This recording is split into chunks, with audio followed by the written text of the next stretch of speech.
لی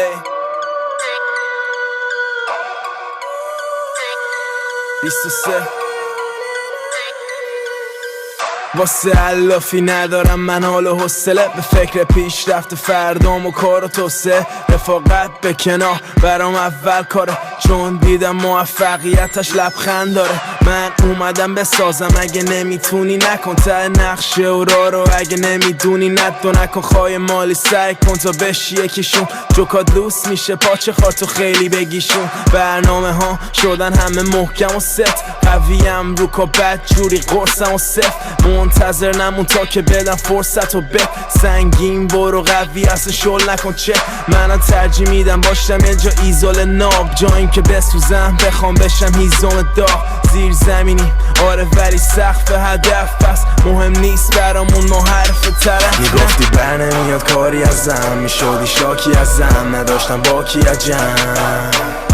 هوامو داری ازم، موندی بازی عقب، همه راضی ازم. میدونستم میتونم ثابت بشم، اضافه کارای دورم ساکت بشم. برو بریم برو بریم با هم برو بریم.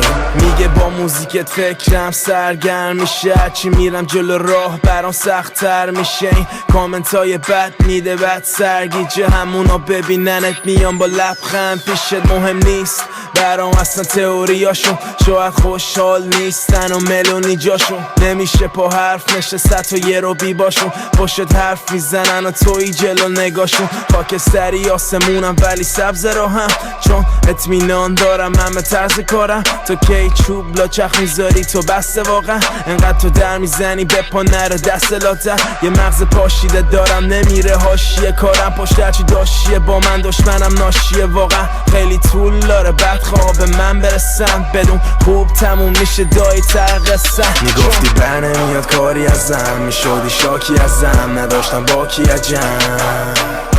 هوامو داری ازم، موندی بازی عقب، همه راضی ازم. میدونستم میتونم ثابت بشم، اضافه کارای دورم ساکت بشم. برو بریم برو بریم با هم برو بریم. اصلا اینجوری نگاه نکن خب گوگلی تو عزیزم، میدونی فرق داره با بقیه قضیه‌ام. قدرنم گفته بودم خراب خب وضعیت، اینا زور میزنن تا بیان بالا از زیر. اصلا اینجوری نگاه نکن خب گوگلی تو عزیزم، میدونی فرق داره با بقیه قضیه‌ام. قدرنم گفته بودم خراب خب وضعیت، اینا زور میزنن تا بیان بالا از زیرم.